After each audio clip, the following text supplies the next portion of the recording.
Remember when everyone would ask you when you were little, what do you want to be when you grow up? And now we're grown up and don't know what we're doing with our lives? Hi, my name is Madeline, and I am a college and career life coach. I help high school students, college students, and other young adults navigate the confusion that is life after graduation. Whether it's choosing your first career path or changing to a new career path, I am here to help you figure out what it is that you are doing with your life. So, welcome, get comfortable, and let's hang out together.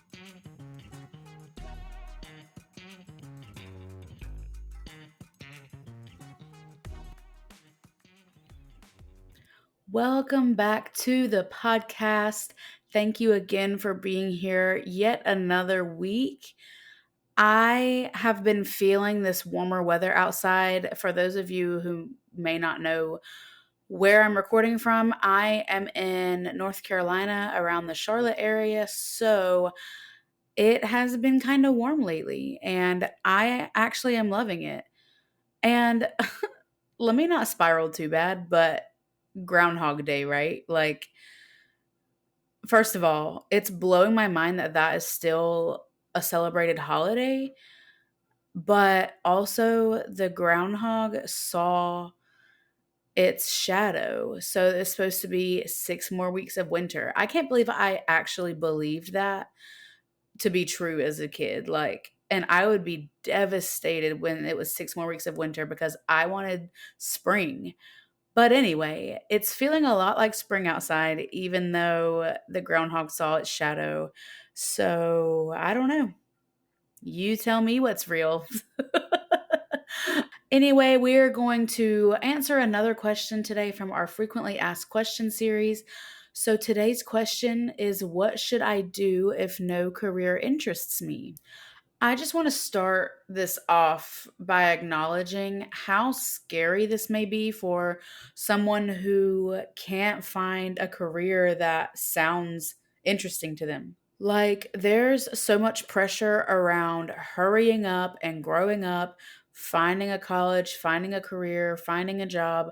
There's so much pressure around that to begin with that I can't imagine what it may be like for someone who literally doesn't know what to do or where to go. That's got to be terrifying because you probably feel like something's wrong with you. Like, what's wrong with me that I can't find a career that I'm interested in? Like, why does nothing sound good? What does this mean about me? What's going to happen with my future? Like, I can imagine that someone who is really struggling with finding a career that sounds right for them could really be mentally struggling with all of those questions. So let's start off with some introspection, some self reflection, in case you don't know what introspection is.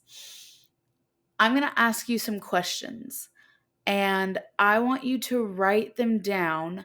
Think about them, journal on them, whatever you need to do to really give it some thought and come up with an answer. The first question: is there anything at all that does interest you? Like, are there any topics that you like to talk about or activities that you like to do? Because there's almost always a way to incorporate an interest into your career path. But on top of that, we live in the age of the internet where you can literally monetize anything. Like, there are people who get paid to play video games. Things that couldn't be imagined as careers before are totally achievable now, and they're becoming normalized. Just think about social media influencers or online business owners like me and freelancers. Like, I'm telling you, you can monetize anything these days. But even aside from the unconventional careers, think about how many of us had our jobs move online from the comfort of our couch during COVID. Everybody was staying home, everybody was working from home. So we're just in the digital age where more things are possible than we could have ever guessed. The second question I want to ask you is, what's your career personality? A career personality is the type of interest that you have when it comes to a job. So there are 6 different career personalities, and I don't think I could name them off the top of my head. So give me 1 second and I'm going to actually pull them up. Okay, so the 6 career personalities are realistic, investigative, artistic, social, enterprising, and conventional. And just to give you a little glimpse into each of them, realistic is more so like construction workers, trade workers, people that are going to work with their hands, blue collar workers like that. Investigative would be the people that are the thinkers, like the scientific researchers, the detectives, people that are going to use a lot of their brain to do the work instead of their body. Artistic are the people that create things.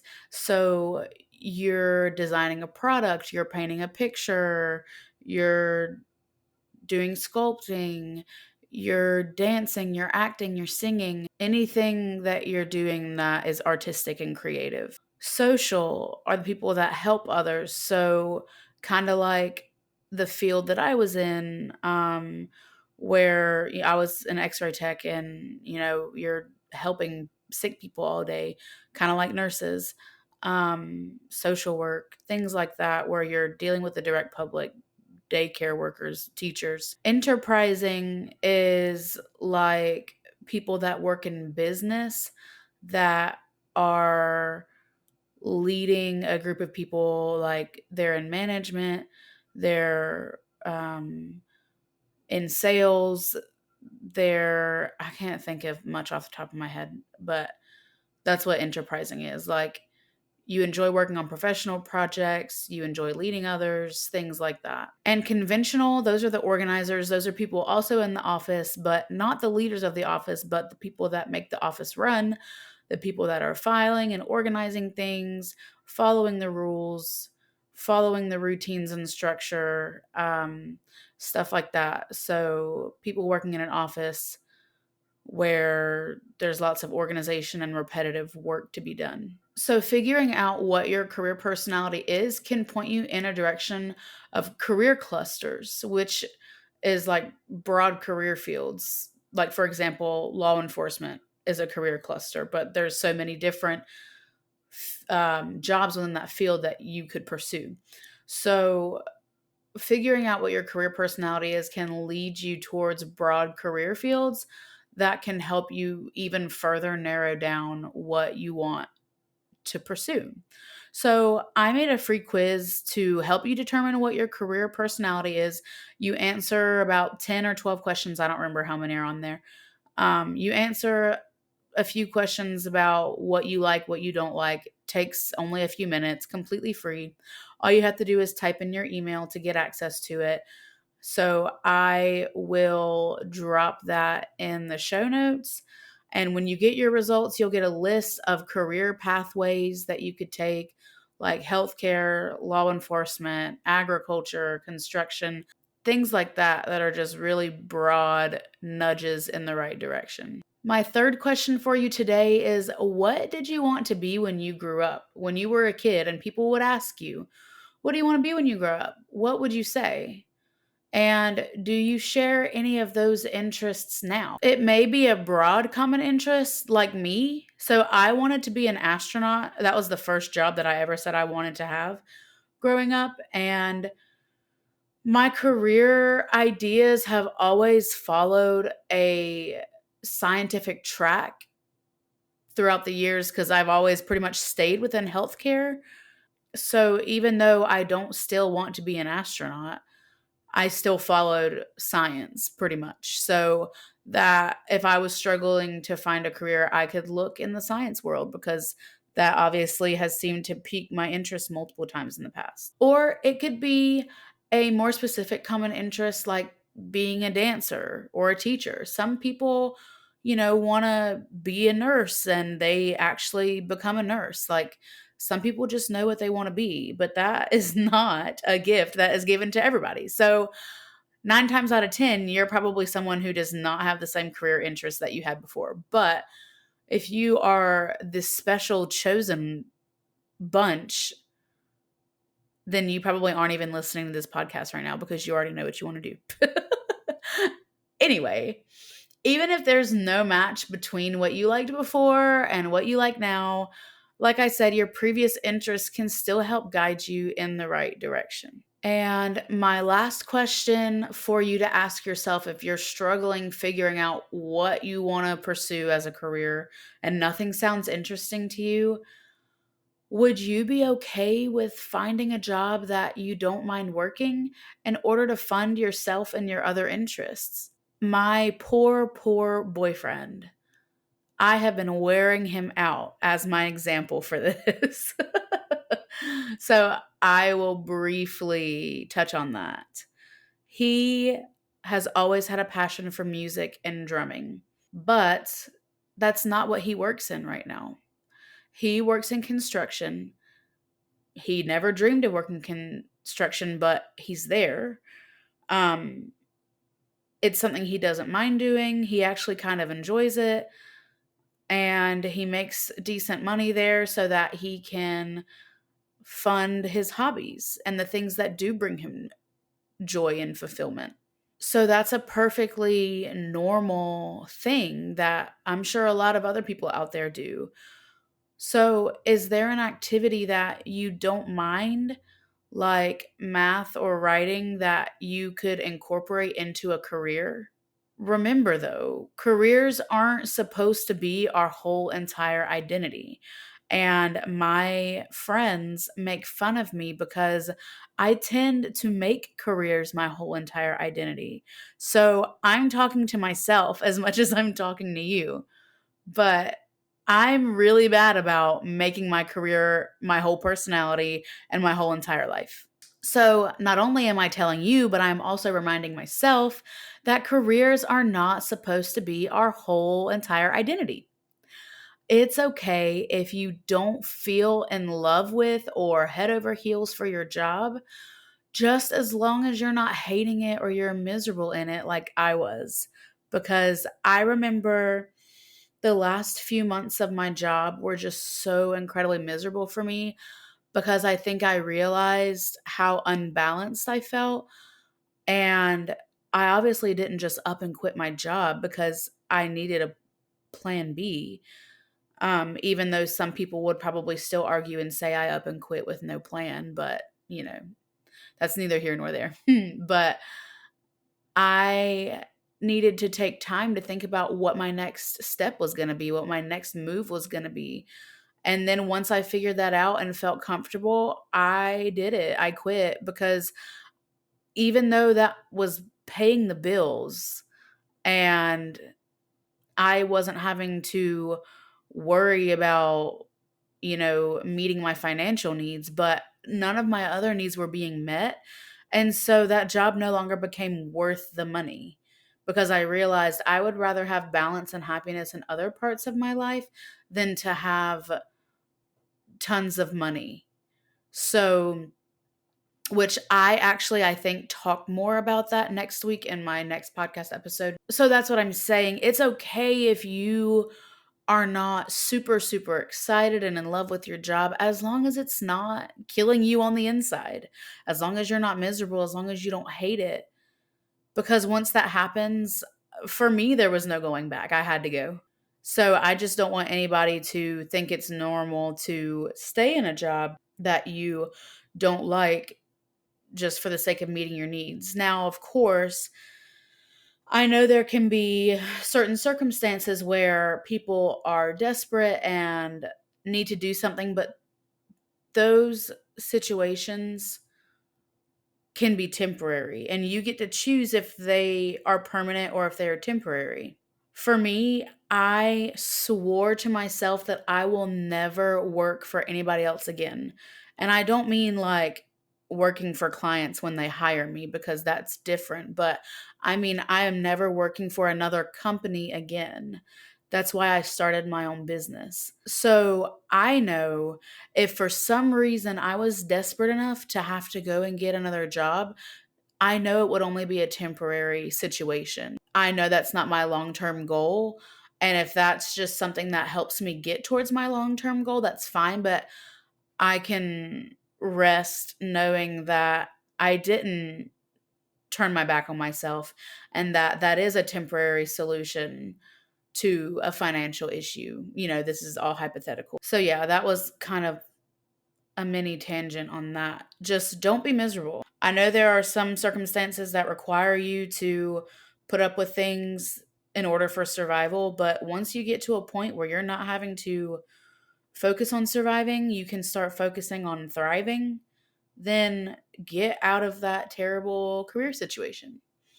But hopefully, you're early on enough in your journey that you won't ever end up in something like that because you're taking the time to be careful and evaluate your interests and carefully pick something that is going to be a good match for you. And at the end of it all, if you still absolutely cannot find any interesting careers, ask yourself if you're okay with working a job you don't mind in order to get the bills paid, even if it doesn't necessarily bring you excitement or fulfillment. Are there other things in life that do allow you to feel joy and fulfillment? Because you can use that as your source instead of using your job as your source of happiness and fulfillment, which you shouldn't use anything as your source of happiness except for yourself, no external factors. But yeah, I'm not even going to get on that, open that can of worms. But if you find yourself struggling to find a job that you're interested in, have you possibly lost interest in life in general? If you're struggling to find a career path while also struggling with mental health, please, please, please take care of yourself first. Your career can wait. You have the rest of your life to figure that out. Mental health can be a slippery slope sometimes, especially if something goes untreated and ignored. I want you to know that you and your well being are a priority over worrying about what career you're going to pursue. Like I said, the future can wait, your career can wait, your mental health cannot wait. Your mental health should be a priority because you taking care of your mental health is what's going to secure you a successful future. The more you work on your mental health, the more those other things will fall into place. So I don't want you to think that you have to worry about anything other than getting yourself better right now. Don't be afraid to take a break, focus on yourself, talk with your parents, seek therapy, get medication, go to the emergency room if it gets really bad, whatever it is that you may need.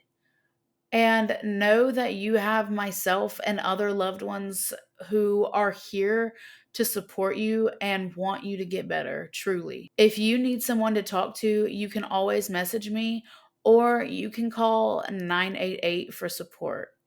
And you don't have to wait until it gets too bad to reach out for help. Someone will be on that number to talk to you at any time. It doesn't have to be super bad for you to talk to somebody.